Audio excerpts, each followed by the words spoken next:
Hi everyone. So this is my presentation for the Community Ambassadors program at Warwick Arts University, the interviews that are taking place today, 10th of March, 2026. And my name is Lorraine Macia Mponela, as it shows on the screen as well. So let me see if I can do slide share. Okay. So to begin with, who am I? I am a former asylum seeker. I've been an asylum seeker myself for 7 years. Now I've been granted refugee status, so I live as a refugee. I've worked as a community worker. I was working with Migrant Voice as a network community worker for 2 years. But also when I was an asylum seeker, I used to be the chairperson for Coventry Asylum and Refugee Action Group. So for many years, I was embedded in community organizing, community work, community advocacy, and things like that. I'm also an author. I've published 2 poetry books so far, and I'm still counting. I also do stand-up comedy. So to answer the question, how does your work connect with the work of the Arts Center? I see myself in the Warwick Arts Center because of my introduction that I've just given. But the question that underlies my project is how do our differences enhance the value of our similarities?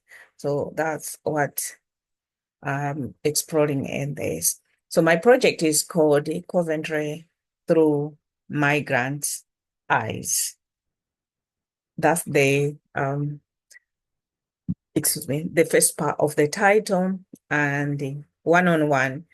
By this one-on-one, I mean one person, one view of Coventry. I'll explain in a minute. So one person, one view of Coventry is the aim is to hear from as many people as possible, migrants as well as local people, what is their representation of Coventry. Okay, so the project will engage both migrants and locals. We will ask people to submit one item for the Migrants Exhibition Day, MAD in short. Just one item. That one item can be a poem, a photo, a song, a painting, a play, short one like a skit, 3-minute skit, essay, storytelling, and things like that. Any item that represents Coventry for them. Okay. Yeah, so like I said, the aim is to show how rich and diverse Coventry is, to show how diversity brings us together, and also the engagement of everyone. As I said, locals as well as migrants will be engaged in this, and understanding of how migrants view the city, but at the same time, it will also bring an understanding of how locals view Coventry as the city. So the exhibition can look like this. We can have online, digital, which can be in form of photos, because it depends on how many people want to engage. If we have a lot of material, so we might want to put it on an online exhibition of essays, photos, poetry, but also on the day of the exhibition, we can have slideshows where people can look at different photos on a screen, just slideshows going in a loop. Or and of course, a photo exhibition at Warwick Arts Center. This can be maybe someone can choose out of the submissions, maybe the best 10.